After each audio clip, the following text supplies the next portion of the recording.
morning. You're very welcome back to the show. Now, following their Glastonbury performance, I'm sure you've heard about it, hip-hop group Kneecap and punk rap group Bob Vylan are under criminal investigation for a public order incident. You were listening to Bob Vylan the whole time for years. You've been a fan since before they were popular. I know that. I didn't even pronounce their name. To discuss it further, we're joined by journalist Aoife Moore and Associate Professor of Music at Maynooth University, Laura Watson. Thank you both so much for being with us today. We really do appreciate it. OK, let's get into what's going on with Kneecap. This has been rolling for quite a while now, since Coachella, but Mukhara was due in court again in August. Yes. But update on that case, that case has been dropped. No. So one of the charges against Liam O'Connor has been dropped, that kill your local MP statement that he allegedly said. But the current charge of the Hezbollah flag that was held up remains. That's a different one. So we're talking about the one about the kill your local MP, something that shouldn't have been said.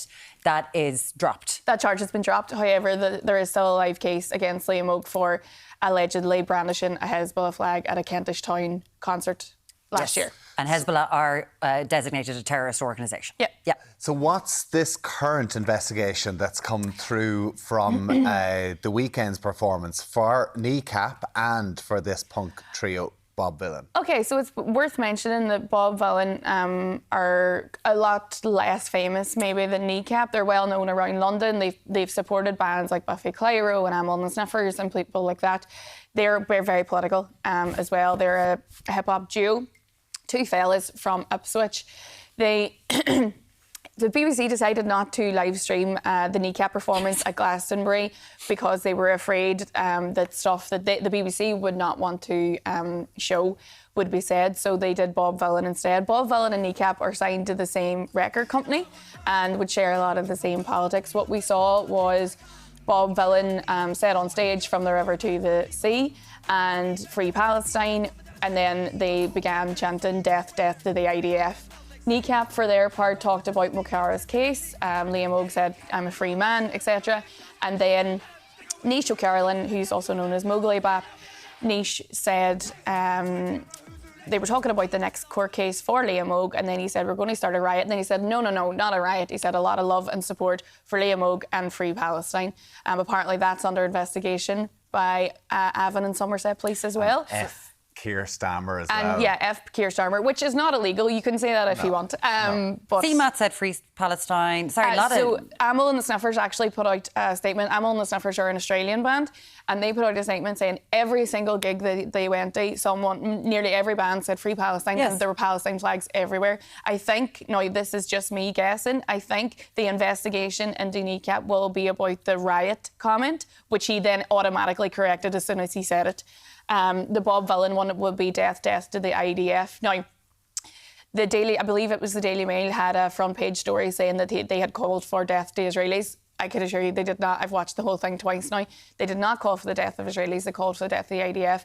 I'd just also like to point out... A multi-million dollar military war machine invading force. And I would also like to point out that during the entire Glastonbury, early sources say that 400 Gazans were killed during the Glastonbury Festival. And I think it's really important to mention the fact that we're talking about Glastonbury and not talking about... Even this morning, Israel bombed a popular cafe in the Gaza Strip and killed a number of 21 people were murdered in that activists. Cafe. And I think we need to question why a story came out on Friday that the IDF were shooting civilians and admitting that they shot civilians in a shoot-to-kill policy, which we've seen on this island before, that they were shooting people who were receiving aid, but instead we're sitting here talking about Glastonbury and the police investigating that. Well, that's what we are here discussing as well. And let's keep with that too, Laura. In terms of this, music and politics have always intertwined. I mean, absolutely. Ever since, the major record labels were set up in the 1920s, that gave artists a way to connect with mass audiences, to reach millions of people globally. And then a lot of artists realised, this is a way of getting a message out there, because with music, you have this unmatched power to reach people and shape how they think about the world, So even going back to the 1930s, Billie Holiday recorded Strange Fruit, which is a brilliant anti-racist statement. Then we get into the 40s and 50s. people like Woody Guthrie recording songs about, you know, this land is your land, like giving a voice to ordinary people. Then we get into the early 60s, Bob Dylan wrote a song called Masters of War, which is a very anti-war song. But interestingly, it includes the line, you know, basically, I hope you'll die, I hope death will come for you soon. And the thing is that Bob Dylan sang that song in Glastonbury in 1998 and there was no backlash. So you know, it tells us a lot about music and politics, that the reaction to it is very selective, very dependent on the political context and the mood at the time.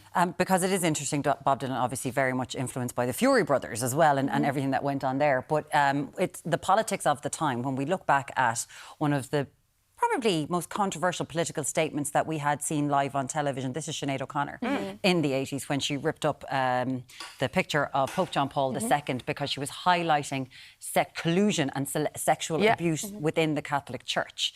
And they celebrated SNL 50 there recently, and I'd say she was talked about more than anything as someone who stood up, but she was vilified for pointing out something that really we found out that there was a global issue with. Yeah, and absolutely. And maybe I think this is a pattern we see, you know, where somebody like Chenade OConnor, she was proved correct in the end, and she was way ahead of her time. But there was this kind of fear about talking about this, let alone communicating this in a musical kind of setting. And you'd even see something like going back earlier into the 80s when the Specials wrote a song about Nelson Mandela, you know, Free Nelson Mandela. And then there were concerts for him as well. And even then, broadcasters and some of the musicians who ultimately performed at these concerts were a bit nervous about this. And when we look at that now 40 years later, it seemed like such an obvious thing, you know, that we would support. So maybe in 40 years' time, people will be wondering, why was there this kind of reaction to Bob Vylan and Kneecap? Is chanting death, death to the IDF stepping over the barrier, though? Like, particularly the fact that it's live on television in front of, 200,000 people probably weren't there watching that performance. But where's the line drawn on this? Can you say anything on stage nowadays? Well, I think it's very difficult to say where the line is. And I think, like I said, this is very context dependent. So, you know, like Bob Dylan in Glastonbury could sing that song that he had recorded and sang multiple times, where his lines are like much more direct. This is more like a chant to the crowd as opposed to singing along to a song. But to an organisation, not to people. It was the organisation. Why does it matter if the artist is singing it than the crowd singing it? Well, because it seemed like it was a chant trying to get feedback off the crowd as opposed to singing it, no? Yeah, but I mean, again, to me, you know, the chant could be interpreted, you know, as, again, talking about the organisation. And I think we have to maybe think about as well, you know, when performers are in a live situation as well, I mean, in the kind of heat of the moment, maybe they would say things in a live situation that they might not, you know, record in a studio. It's very interesting because, you know, you've brought a point. Why are we talking about this and not about Gaza? 60 people were killed overnight, Palestinian people in Gaza. IDF members recently in days have come out and said it is a killing zone, that they do not have guns and we're at this aid thing and we're being told to kill them. Members of the IDF have said this. Wes Streeting was on with Victoria Derbyshire on the BBC, where the Israeli embassy had kind of said, well, you know, they'd said about the BBC broadcasting all this, and he, a member of the Labour government, said, I think they're being a bit disingenuous here when they're talking about people who are singing and a murder machine. That's like it. We are talking about what's happening in Gaza as a result of all of this. We as absolutely well. are, but then you also have, you know, the Culture Secretary coming out this morning saying that there's an issue with governance in the BBC. I mean, the BBC chose not to show Kneecap because of political pressure, that they were afraid of what Kneecap would say, so they chose someone else. The BBC are not responsible for what Bob Vylan say on stage either. And also, we should not be getting into this policy now of policing what artists say. This is such a slippery slope to go down. You might not like what they have to say, but this is what music and art is for. And again, I think conflating death to the IDF with death to the Israeli people is really disingenuous, and I think it sets a very dangerous precedent. Bob Vylan have already said, listen, we're not going to say sorry. We didn't mean to hurt anyone's feelings, but we were saying death to the IDF. We were not saying death to Israeli people. They've already lost their agent, which is what happened to Kneecap as well, because when money starts getting into the mix, people will drop these bans because they think it's not going to be profitable for them. But we are starting down a very slippery slope now. We had Keir Starmer talking about that he didn't think Kneecap should be invited to Glastonbury. Why does the Prime Minister get a say of who goes to Glastonbury or not? And why are they asking though? Anyway, The visa's been revoked as well for Bob Vylan. Had Kneecap had theirs revoked, but are they not a tour in America? There is a tour obviously planned and tickets have been sold, but depending on Liam Oak's trial now, they will wait and see. However, he has already come out and said in an interview, if they take away my US visa, I said it's a price I'm willing to pay if I have to get to talk about Palestine.